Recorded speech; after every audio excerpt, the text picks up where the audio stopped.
Ma femme m'a retiré l'invitation pour son 48e anniversaire. Les maris de toutes mes amies sont des hommes qui ont réussi. Tu n'es qu'un simple ambulancier. J'ai honte de toi, a-t-elle dit. Je me suis éloigné en silence. Ce qu'elle ignorait, c'est que je documentais tout. Et des mois plus tard, lorsque le gouverneur a prononcé mon nom sur scène, mon nom est Wyatt Carter. J'ai 50 ans et je suis ambulancier depuis 26 ans. J'ai sorti des gens de voitures accidentées, je les ai réanimés après des overdoses, j'ai maintenu la pression sur des plaies qui les auraient tués en quelques minutes.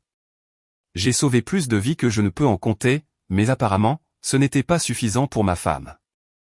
La liste des invités pour le 48e anniversaire de Johanna est restée sur le comptoir de la cuisine pendant 2 semaines. Je la regardais s'allonger chaque jour. Ses amis du cabinet de relations publiques, leur mari qui travaillait dans la finance et l'immobilier, le couple qui possédait ce restaurant méditerranéen en centre-ville, tous ceux qui comptaient dans son monde, tous, sauf moi. 3 jours avant la fête, je lui ai finalement demandé directement. Nous étions tous les deux dans la cuisine. Elle défilait sur son téléphone, probablement à la recherche de décorations de fête ou de listes de vins, et je rentrais tout juste d'un double service. « À quelle heure veux-tu que je sois là samedi ?» ai-je demandé en me versant de l'eau. Elle n'a pas levé les yeux. « Tu ne viens pas. » J'ai cru avoir mal entendu. « Quoi ?» Johanna a posé son téléphone et s'est tournée vers moi. Son expression n'était pas de colère, ce qui, d'une certaine manière, rendait les choses pires.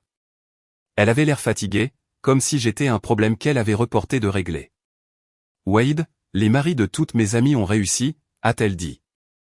Sa voix était calme, mesurée. Ce sont des médecins, des cadres, des chefs d'entreprise. Tu n'es qu'un simple ambulancier. Ces mots m'ont frappé plus fort que n'importe quel coup que j'ai jamais reçu. Un simple ambulancier. 26 ans à courir vers le danger pendant que les autres fuyaient. Et voilà à quoi cela se résumait. J'ai honte de toi, a-t-elle poursuivi. Je ne veux pas me sentir embarrassé le jour de mon propre anniversaire, alors il est préférable que tu ne viennes pas. Je suis resté là, tenant mon verre d'eau, toujours dans mon uniforme de travail qui sentait légèrement l'antiseptique et l'urgence. Mes mains, qui avaient été fermes à travers d'innombrables crises, tremblaient maintenant. Je vois, ai-je dit doucement. Merci de comprendre, a répondu Johanna, reprenant son téléphone comme si nous venions de discuter des courses du week-end. Je n'ai pas discuté, je n'ai pas imploré. À quoi bon ? On ne peut pas forcer quelqu'un à valoriser ce que l'on fait. Avoir de la valeur à sauver la vie d'inconnus quand cela ne s'accompagne pas d'un bureau de direction ou d'un salaire à 6 chiffres. Cette nuit-là, j'ai dormi sur le canapé, non pas parce qu'elle me l'avait demandé, mais parce que dormir à côté de quelqu'un qui a honte de vous était pire que de dormir seul. Le samedi est arrivé. J'ai regardé Johanna se préparer, choisissant une robe bordeaux qui coûtait probablement plus que ce que je gagnais en une semaine. Elle a vérifié son maquillage 3 fois, ajusté son collier, vaporisé un parfum qui a rempli notre chambre d'une odeur chère et florale. « Tu vas t'en sortir ici ?» a-t-elle demandé en attrapant sa pochette. « Je vais bien » ai-je dit. Elle m'a embrassé la joue rapidement, déjà mentalement à la fête, et est sortie. Je l'ai écoutée s'éloigner en voiture, puis je me suis assis dans le silence de notre maison. La même maison que nous avions achetée il y a 18 ans quand William avait 8 ans et Lily n'était qu'un bébé. À l'époque où être ambulancier était quelque chose dont Johanna se vantait auprès de ses amis. À l'époque où sauver des vies importait plus qu'impressionner les gens lors de dîner. J'ai ouvert mon ordinateur portable et créé un nouveau dossier. Je l'ai simplement nommé « Documentation ». Puis j'ai tapé la date et une seule ligne, exclue de l'anniversaire de ma femme. Raison, embarras lié à ma carrière. Je ne savais pas encore où cela mènerait.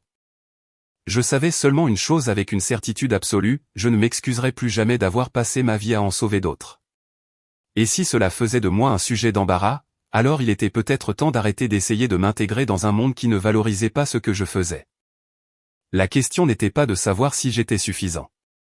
La question était de savoir si je voulais passer le reste de ma vie avec quelqu'un qui pensait que je ne l'étais pas. Le matin après l'anniversaire de Johanna, elle est descendue en fredonnant. Oui, en fredonnant, comme si rien ne s'était passé. Elle s'est versée du café et a défilé sur son téléphone, souriant aux photos de la fête. Tout le monde a passé un moment incroyable, a-t-elle dit, sans lever les yeux. Brianna a posté la plus belle photo de groupe. Tu devrais la voir. J'étais à la table de la cuisine, buvant mon propre café. Je suis sûr que c'est bien. Elle m'a alors jeté un coup d'œil, percevant quelque chose dans mon ton. Ne sois pas comme ça, Wade. Comme quoi, ai-je demandé. Tu boudes, a-t-elle dit. Nous en avons discuté. Tu as compris? J'ai pris une gorgée de café. J'ai compris que tu es embarrassé par ce que je fais pour gagner ma vie. Ce n'est pas tout à fait la même chose que d'être d'accord avec ça. Johanna a posé son téléphone avec un soupir. Tu es dramatique. Ce n'est pas personnel. Comment me dire que tu as honte de moi, n'est-ce pas personnel? Elle a agité la main de manière dismissive. C'est une question d'image, Wade. De perception. À notre âge, les gens s'attendent à un certain niveau d'alignement. Alignement avec quoi, ai-je demandé.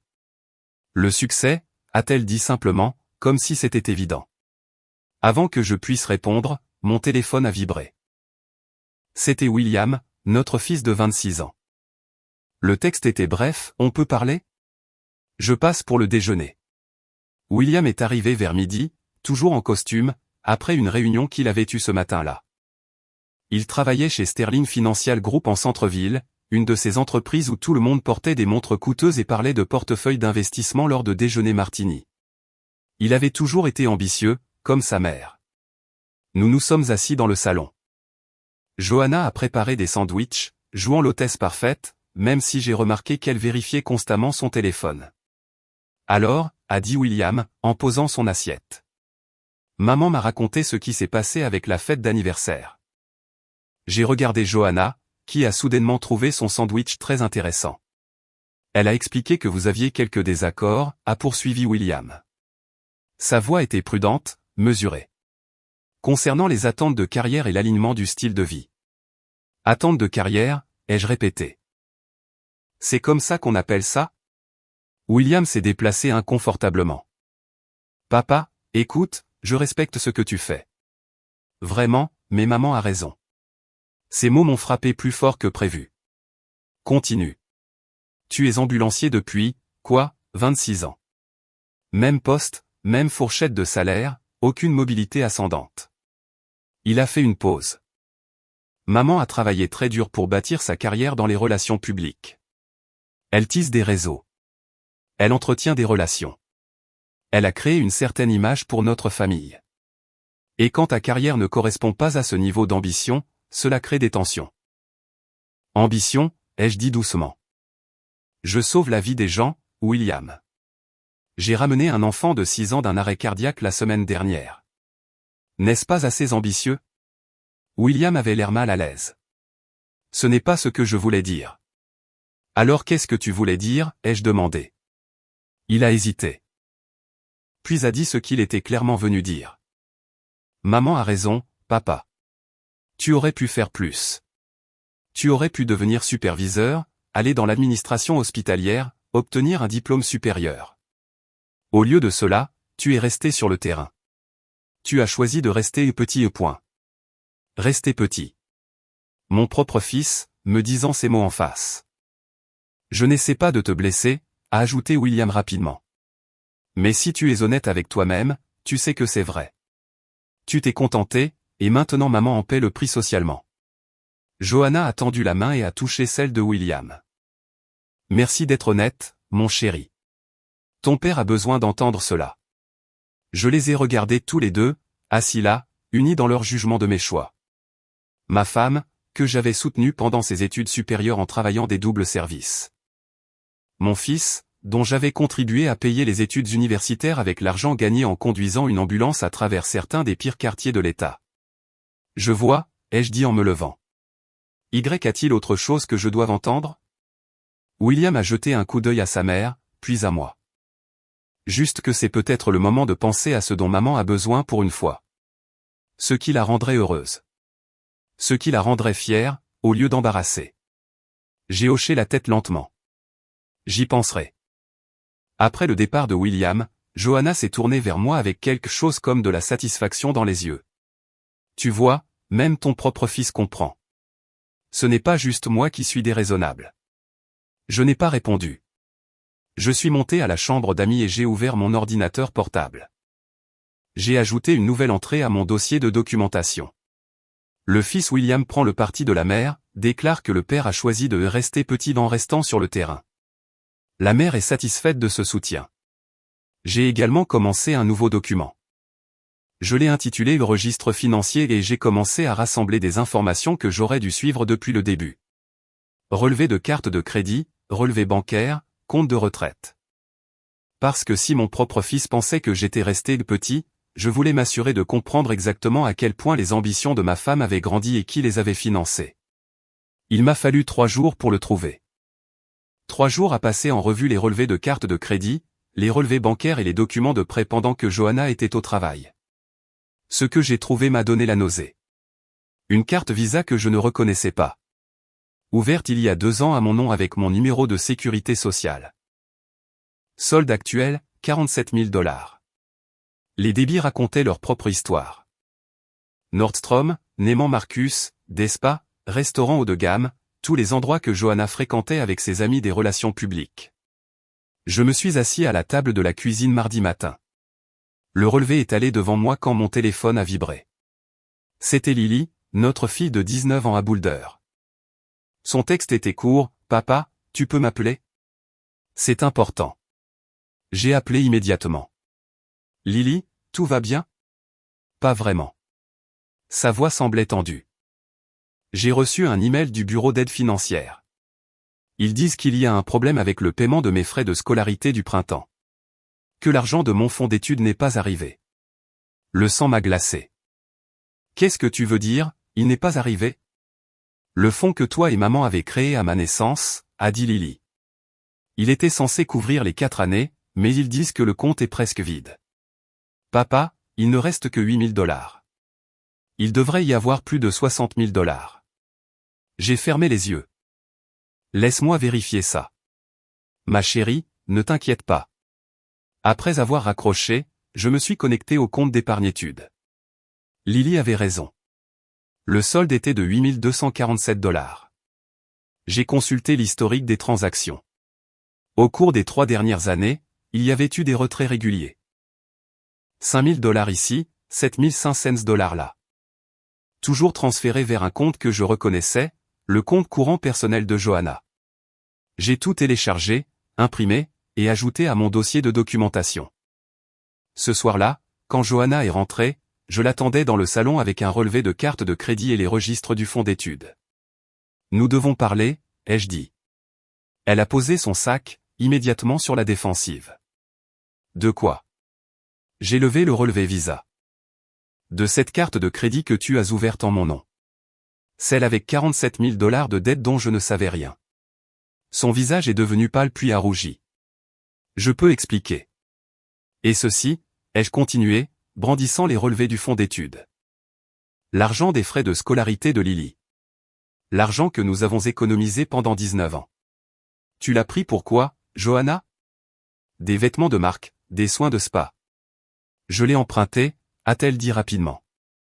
J'allais le rembourser. Emprunté, ai-je répété. Tu as volé dans le fonds d'éducation de notre fille et ouvert des cartes de crédit en mon nom sans me le dire. Ce n'est pas un emprunt. C'est de la fraude. L'expression de Johanna est passée de défensive à en colère. Ne t'avise pas de me juger. Sais-tu ce que coûte le maintien du style de vie nécessaire à ma carrière ? Pour avoir l'air de la partie lors d'événements et de réunions ?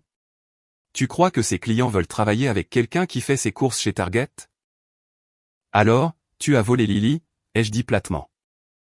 J'ai investi dans l'avenir de notre famille, a-t-elle rétorqué. Dans des opportunités que ton salaire n'aurait jamais pu fournir. Quelqu'un devait voir plus grand que de juste joindre les 2 bouts. Joindre les 2 bouts, ai-je dit doucement. C'est comme ça que tu appelles sauver la vie des gens ? J'appelle ça rester exactement où tu as commencé il y a 26 ans, a dit Johanna. Pendant que je bâtissais quelque chose qui compte réellement. Je me suis levé, ramassant les papiers. Lily a besoin de 52 000 $ pour le reste de ses frais de scolarité. Tu vas trouver un moyen de remplacer ce que tu as pris. Avec quel argent ? Johanna a ri amèrement. Tu veux que je le fasse apparaître par magie ? Ce n'est pas mon problème, ai-je dit. Tu l'as pris, tu le répares, ou je montre ces documents à un avocat et nous parlerons de fraude financière et de vol d'identité. Son visage est devenu blanc. Tu n'oserais pas. J'ai dit, et je suis monté. J'ai rappelé Lily. Ma chérie, tes frais de scolarité seront couverts. Je te le promets. Ta mère et moi nous en occupons. Papa, qu'est-ce qui se passe? A demandé Lily. Maman agit bizarrement ces derniers temps. Et j'ai vu ses photos d'anniversaire sur Instagram. Tu n'étais sur aucune d'elles. J'ai hésité. Nous réglons certaines choses. C'est grave, a-t-elle demandé doucement. C'est compliqué, ai-je dit. Mais toi, concentre-toi sur tes études. Je m'en occupe. Après avoir raccroché, j'ai ouvert mon ordinateur portable et j'ai commencé à chercher des avocats spécialisés en divorce. Non pas parce que j'avais déjà décidé quoi que ce soit, mais parce que j'avais besoin de comprendre mes options lorsque quelqu'un en qui vous avez eu confiance pendant 23 ans se révèle être quelqu'un que vous n'avez jamais vraiment connu. Le jeudi a commencé comme n'importe quel autre service. Je me suis présenté à la caserne 7 à 6 heures du matin. J'ai vérifié le fourgon, examiné le programme. Mon partenaire Jake était déjà là, effectuant les vérifications d'équipement. Tu as l'air fatigué, mec, a dit Jake en me tendant un café. Longue semaine, ai-je répondu. Johanna te cause toujours du chagrin. J'en avais parlé un peu à Jake lors d'un moment calme du service précédent. Pas tout, juste assez. Quelque chose comme ça. L'appel est arrivé à 9h47. Overdose. Adresse résidentielle à Lakewood. Homme, 23 ans, inconscient. Nous y étions en 6 minutes. Le jeune homme était sur le sol de la salle de bain, les lèvres bleues, sans pouls. Sa mère criait. J'ai commencé les compressions thoraciques pendant que Jake administrait l'analoxone. Une dose, puis deux. Rien. Allez, ai-je murmuré en continuant les compressions. Allez, gamin. Troisième dose. Soudain, il a halté, les yeux s'ouvrant en grand. Sa mère s'est effondrée de soulagement. Nous l'avons transporté au Lutran Medical Center, stabilisé. Les signes vitaux s'amélioraient. Un appel d'overdose standard, sauf une chose. Pendant que nous le chargions dans l'ambulance, sa mère m'a saisi le bras. Vous avez sauvé la vie de mon fils, a-t-elle dit, les larmes coulant. Merci. Merci. J'ai hoché la tête, faisant mon travail. Et nous sommes partis. De retour à la caserne, Jake est resté silencieux un moment. Puis il a dit, tu penses parfois à ce que nous faisons, Wade? Vraiment y penser? Parfois, ai-je admis. Ce gamin serait mort alors qu'il est si nous n'avions pas été là. Si tu n'avais pas insisté avec cette troisième dose quand la plupart des gars auraient abandonné. Il m'a regardé. C'est 23 années de plus que cette mère passera avec son fils. Des anniversaires, peut-être des petits-enfants un jour. Tout ça parce que tu t'es présenté. Je n'ai pas répondu. Je pensais aux mots de Johanna, quelque chose qui compte réellement. Cet après-midi-là, le capitaine Henderson m'a appelé dans son bureau. Henderson avait 58 ans, grisonnant, dur, mais juste. Il était au service depuis 32 ans. Ferme la porte, Carter, a-t-il dit. Je me suis assis, me demandant ce que j'avais fait de mal. J'ai reçu un appel de Lutran, a dit Henderson. À propos du cas d'overdose de ce matin. Le médecin des urgences a voulu te féliciter spécifiquement.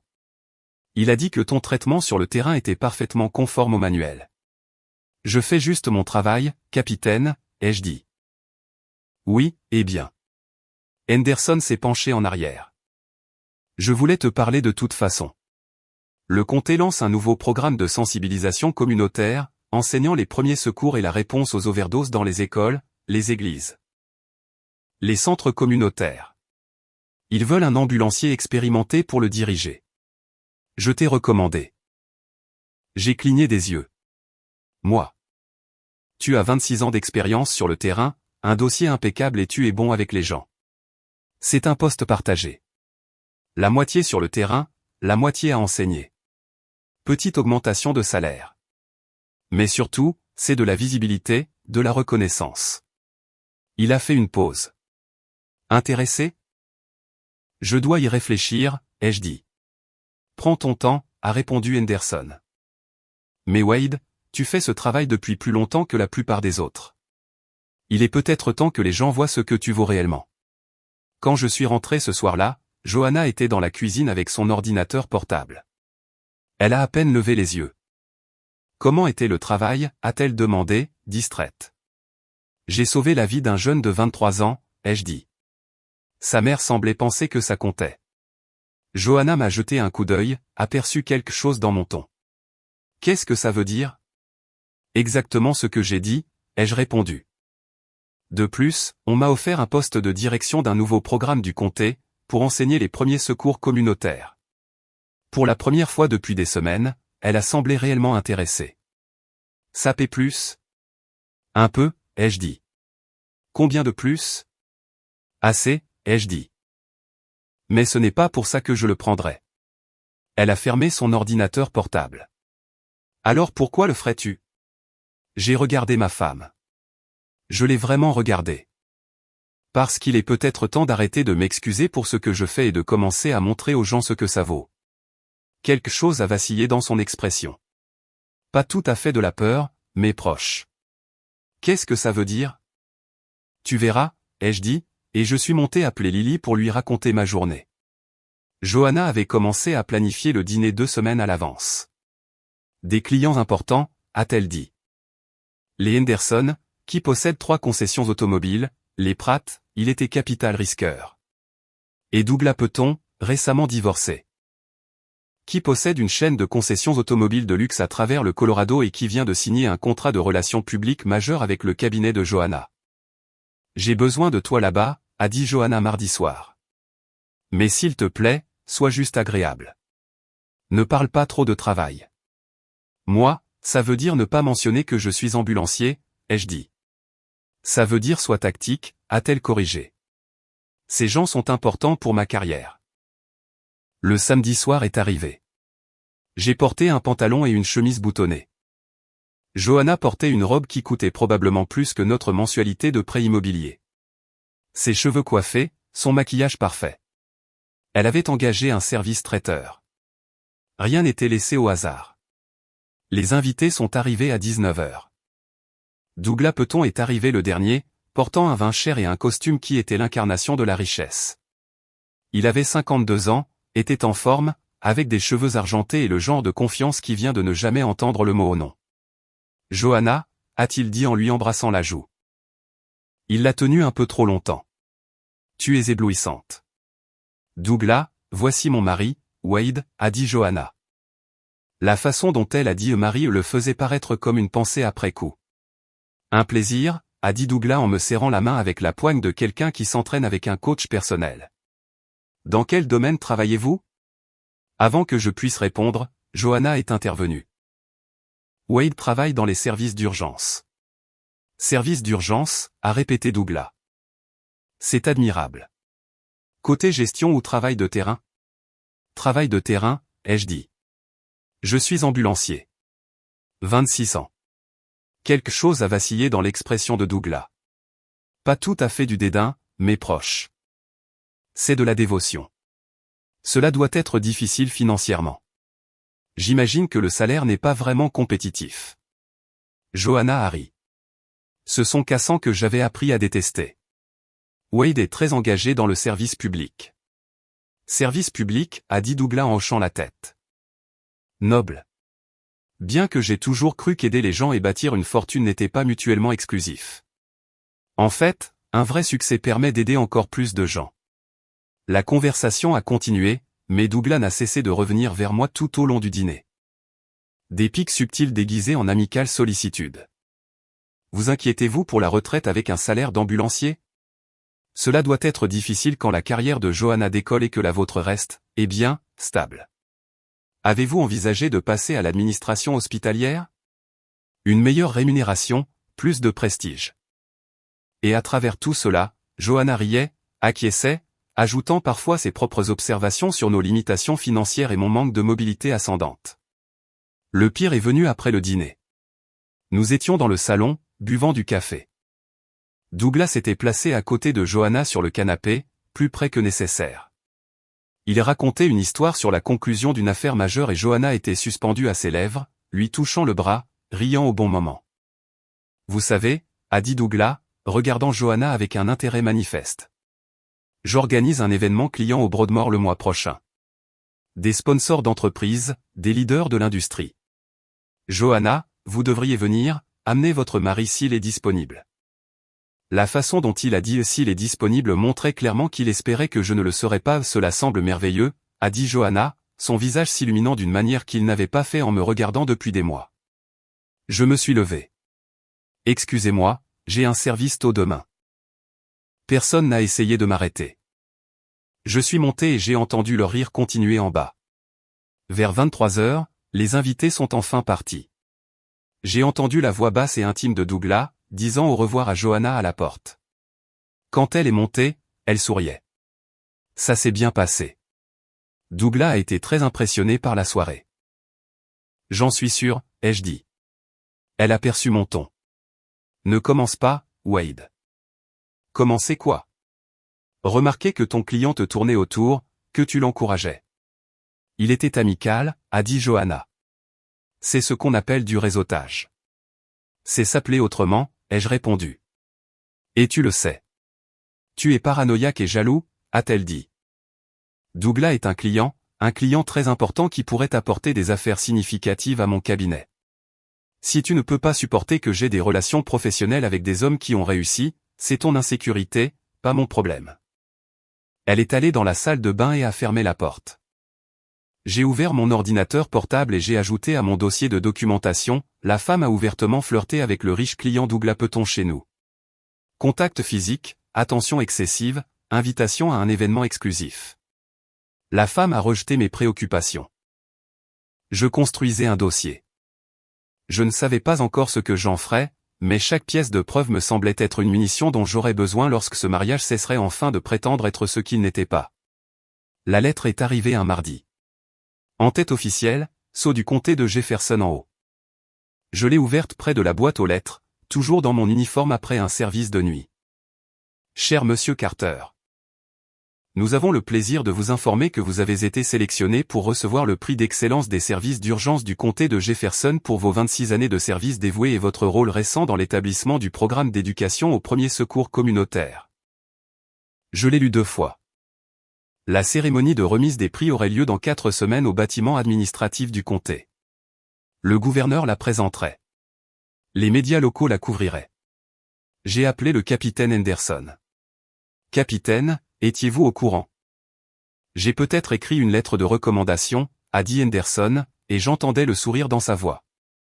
Félicitations, Wade. C'est bien mérité. Quand je suis rentré, Johanna était dans la cuisine en conférence téléphonique. J'ai attendu qu'elle termine, puis je lui ai montré la lettre. Elle l'a lue, et pendant un instant, j'ai vu quelque chose comme de la surprise sur son visage, peut-être même de la fierté. Puis cela a basculé vers autre chose. Le calcul. C'est significatif, a-t-elle dit lentement. Le gouverneur, la couverture médiatique. Apparemment, ai-je répondu. Quand est-ce, a-t-elle demandé. Dans 4 semaines. Samedi soir. L'esprit de Johanna était déjà en marche. Je pouvais voir dans ses yeux la façon dont elle traitait cette information, la faisant rentrer dans le récit qu'elle avait construit sur sa vie. J'aurais besoin d'une nouvelle robe, a-t-elle dit. Quelque chose d'approprié pour les photographies. Et nous devrions réfléchir à qui inviter. Cela pourrait être une excellente visibilité. Visibilité, ai-je répété. Wade, ne sois pas obtus. C'est bon pour nous deux. Pour une fois, ta carrière génère une attention positive. Nous devrions l'optimiser. Je l'ai fixé. Pour une fois, tu veux dire que pour la première fois tu es prête à reconnaître ce que je fais. Ce n'est pas ce que j'ai dit, a répondu Johanna. Mais sa voix manquait de conviction. Tu m'as dit que tu avais honte de moi, ai-je dit doucement. Tu m'as exclu de ton anniversaire parce que je ne suis qu'un simple ambulancier. Maintenant il y a un prix et soudain tu es intéressé. J'essaie d'être de soutien, a-t-elle dit. Tu essaies de gérer ton image, ai-je corrigé. Il y a une différence. Elle a posé la lettre. Bien, sois amère, mais ce prix se reflète sur nous deux, que tu le veuilles ou non. Nous sommes mariés. Les gens s'attendront à ce que je sois là. Alors tu y seras, ai-je dit.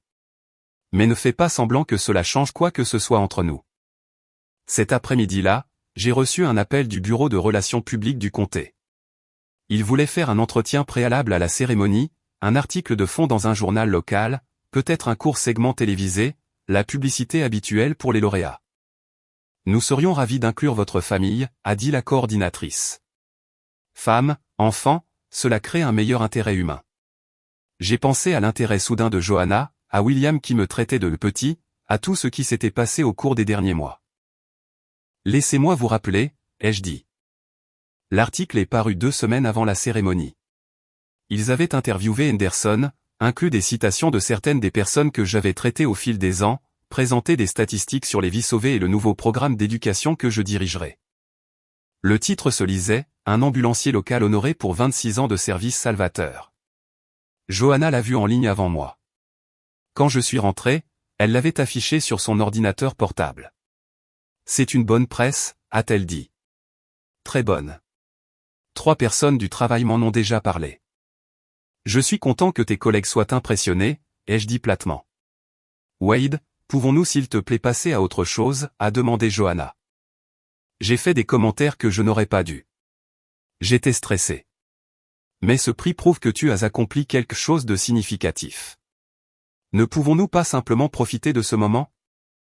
J'ai regardé ma femme, la femme qui avait passé des mois à me faire sentir sans valeur, qui avait volé notre fille, qui avait flirté avec un autre homme dans notre salon. Maintenant, elle voulait partager une reconnaissance qu'elle avait passé des années à rejeter. Tu peux venir à la cérémonie, ai-je dit. Mais comprends quelque chose. Johanna. Ce prix n'est pas une rédemption pour toi. Ce n'est pas la preuve que je valais ton temps après tout. C'est la reconnaissance d'un travail que je fais depuis le début. Un travail dont tu ne pouvais pas voir la valeur jusqu'à ce que quelqu'un d'autre te dise que ça comptait. Son visage s'est durci. J'ai toujours valorisé ce que tu fais. Non, ai-je dit. Tu valorisais ce que tu pensais que les autres penseraient de ce que je fais. Il y a une différence. Et c'est quelque chose que tu dois comprendre avant cette cérémonie, car je ne te laisserai pas réécrire l'histoire juste parce qu'il y a des caméras présentes. Je me suis éloigné, la laissant assise là avec l'article toujours ouvert sur son écran, probablement déjà en train de planifier ce qu'elle porterait et comment elle se positionnerait sur les photographies. Lily est rentrée pour les vacances de printemps 2 semaines avant la cérémonie. Elle avait l'air plus mince que dans mes souvenirs, stressée. Elle m'a serré dans ses bras à la porte, puis s'est reculée pour étudier mon visage. « Papa, tu as l'air fatigué », a-t-elle dit. « Quelques mois difficiles, ai-je admis. »« Où est maman » a-t-elle demandé. Au bureau, elle travaille encore tard. Lily a posé son sac. « Papa, qu'est-ce qui se passe vraiment ? Vous n'essayez même plus de le cacher. » Je ne voulais pas la charger de ça. Mais elle avait 19 ans, pas une enfant. Elle méritait une version de la vérité. Ta mère et moi avons de sérieux problèmes, ai-je dit. Des problèmes d'argent, des problèmes de respect. Nous travaillons là-dessus. Travailler là-dessus, a répété Lily.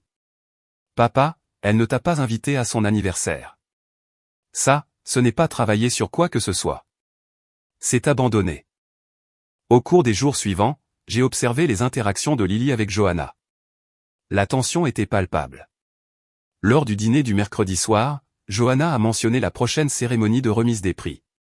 Ce sera bien que la famille soit réunie, a dit Johanna. William vient aussi. Nous devrions prendre des photos.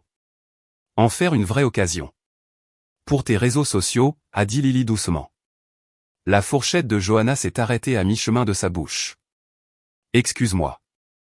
Tu es excité par le prix de papa parce que ça te fait bien paraître, a continué Lily. Pas parce que tu es réellement fier de lui. Lily, ça suffit, ai-je dit. Vraiment? Lily a regardé sa mère. Parce que j'ai observé maman. La façon dont tu parles du travail de papa. La façon dont tu as changé quand il a reçu ce prix. Tu n'étais pas intéressé avant. Johanna a posé sa fourchette avec précaution.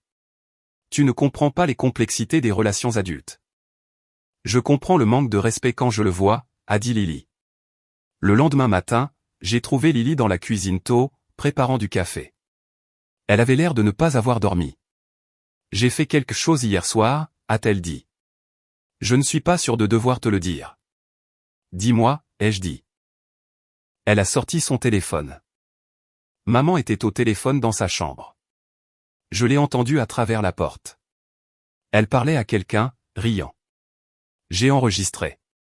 Papa, tu dois entendre ça. Elle a lancé l'audio.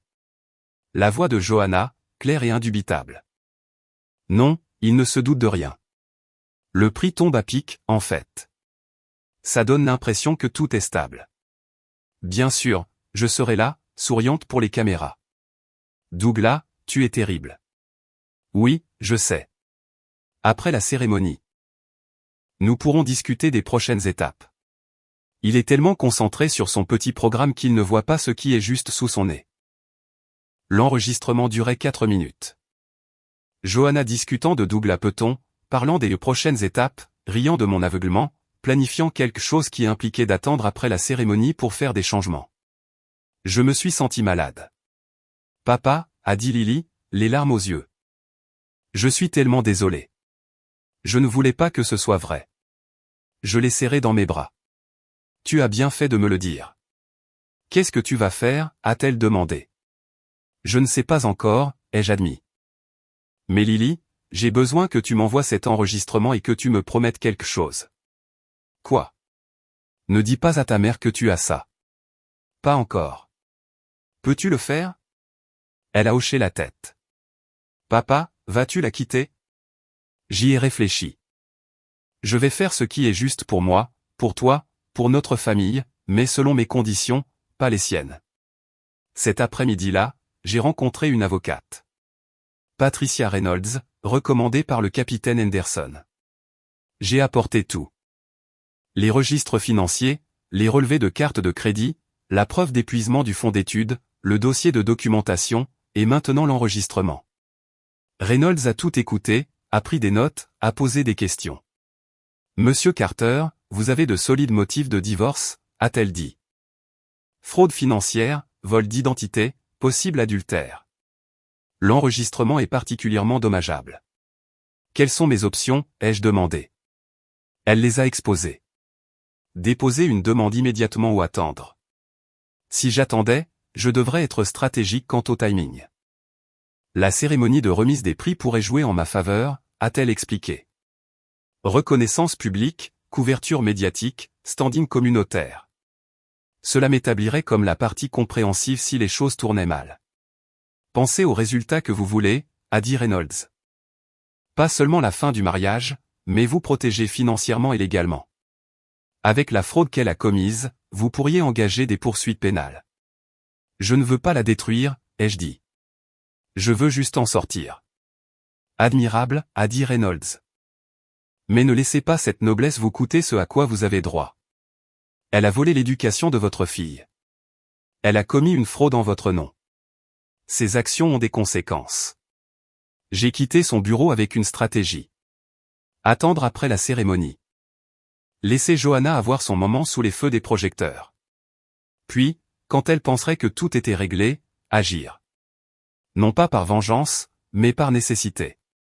Parce que j'avais appris quelque chose d'important au cours de ces mois. La dignité ne signifie pas être un paillasson. Cela signifie se lever au bon moment avec les bonnes preuves et ne pas s'excuser de se protéger.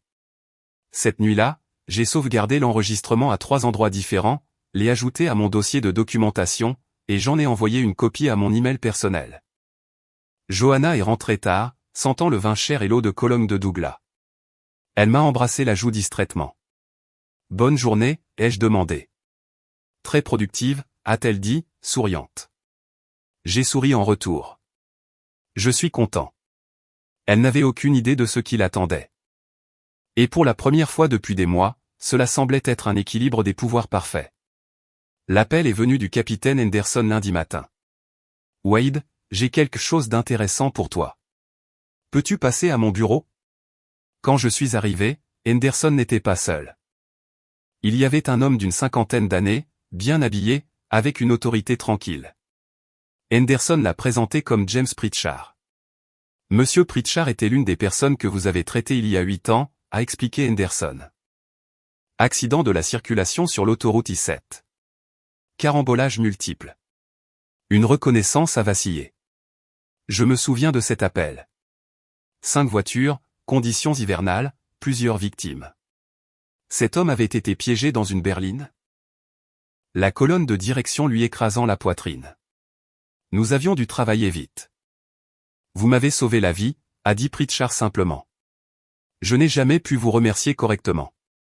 Quand j'ai vu l'article sur votre prix, j'ai su que je devais vous contacter. Je faisais juste mon travail, ai-je dit. C'est ce que tout le monde dit, a répondu Pritchard.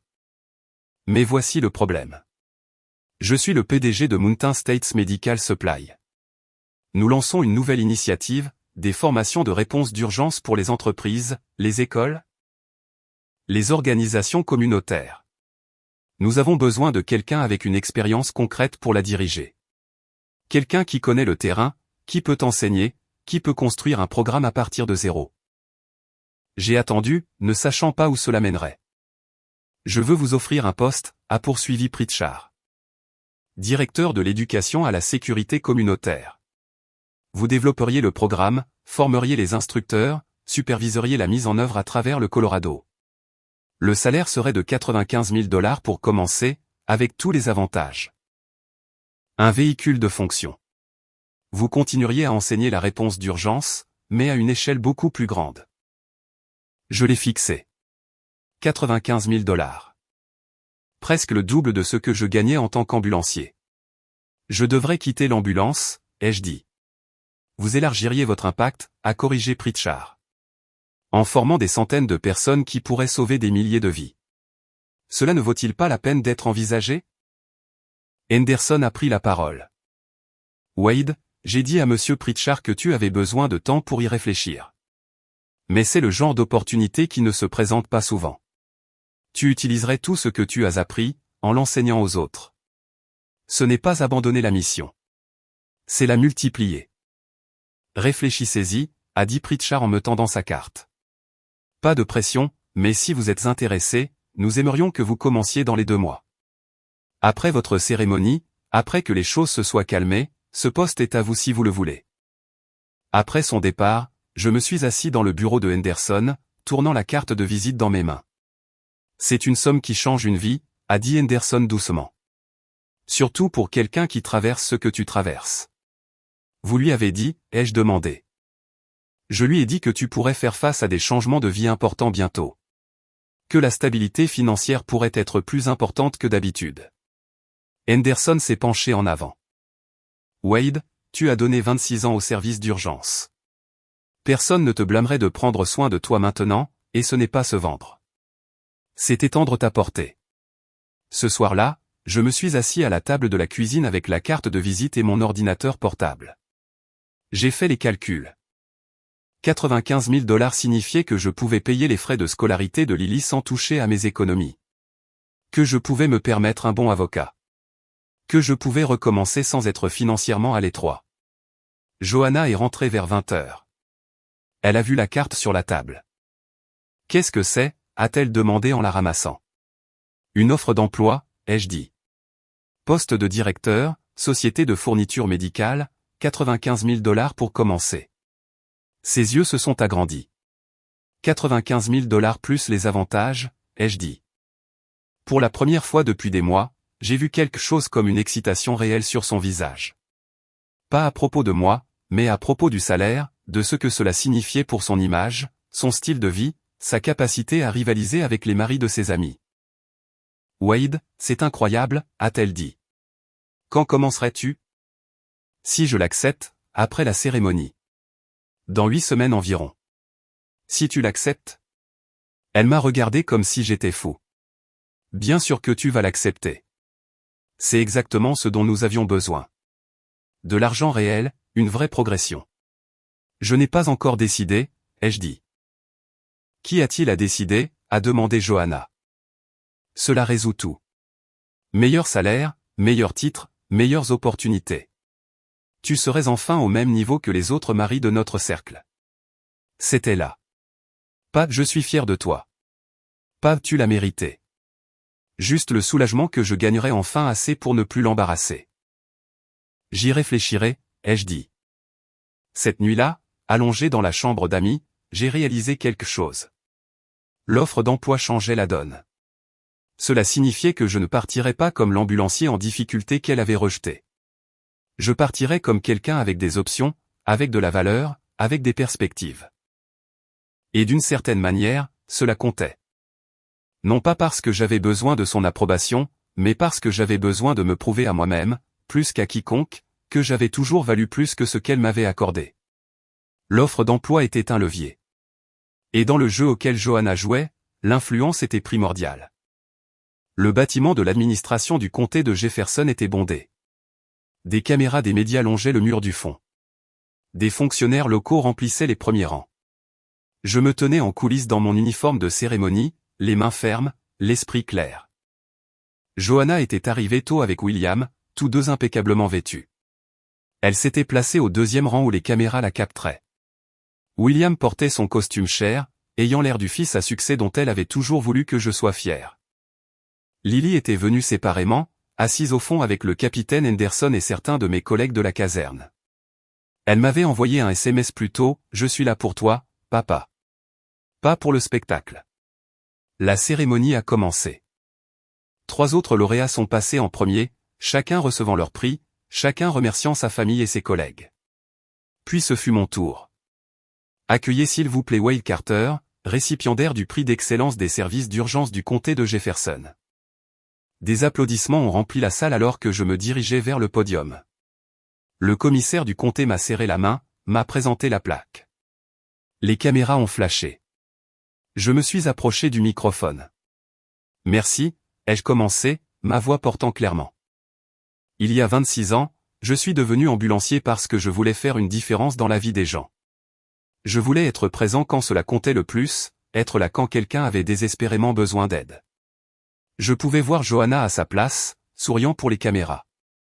Au fil de ces années, j'ai appris que sauver des vies n'est pas toujours dramatique. Parfois, c'est tenir la main de quelqu'un qui a peur. Parfois, c'est enseigner à un adolescent comment pratiquer la RCR. Parfois, c'est juste se présenter jour après jour. Même quand le travail est difficile et la reconnaissance est rare. J'ai fait une pause, balayant l'auditoire du regard. Les gens demandent souvent qui m'a soutenu tout au long de ce parcours, qui s'est tenu à mes côtés quand le travail était invisible et le salaire modeste. Je veux remercier ces personnes. Le capitaine Henderson. Qui m'a appris que le leadership signifie servir les autres en premier. Mes collègues de la caserne 7 qui m'ont soutenu lors d'innombrables appels. Les membres de la communauté qui m'ont fait confiance avec leurs proches. Ma fille Lily. Qui a toujours compris que certaines choses comptent plus que l'argent. Je n'ai pas mentionné Johanna, je n'ai pas mentionné William. L'omission planait dans l'air comme de la fumée. Je veux aussi reconnaître une dure vérité, ai-je poursuivi. Tout le monde ne valorise pas ce travail. Certaines personnes mesurent la valeur par le salaire, par le titre, par le statut social. Elles regardent un ambulancier et voient quelqu'un qui s'est contenté, quelqu'un qui est resté petit, quelqu'un dont il faut avoir honte. Le sourire de Johanna s'était figé sur son visage. Mais j'ai appris que le vrai succès ne consiste pas à impressionner les gens lors de dîner. C'est l'intégrité quand personne ne regarde. C'est se présenter pour les gens qui ne peuvent pas se présenter pour eux-mêmes. C'est construire quelque chose qui compte. Même si cela ne vous rend jamais riche. J'ai levé la plaque. Ce prix honore 26 ans de service. Mais plus que cela, il honore un choix que j'ai fait et que je continue de faire, valoriser les gens avant le prestige, le but avant le profit, la vérité avant les apparences. Je suis reconnaissant à tous ceux qui ont soutenu ce choix. Et à ceux qui ne l'ont pas fait. J'espère qu'un jour vous comprendrez ce que vous avez manqué. Les applaudissements ont commencé, incertains, puis se sont amplifiés. Les gens se sont levés, pas tout le monde, mais suffisamment. Je me suis éloigné du podium et j'ai marché directement vers l'endroit où Lily était assise. Je l'ai serrée dans mes bras en premier, puis j'ai serré la main de Henderson, puis j'ai salué mes collègues.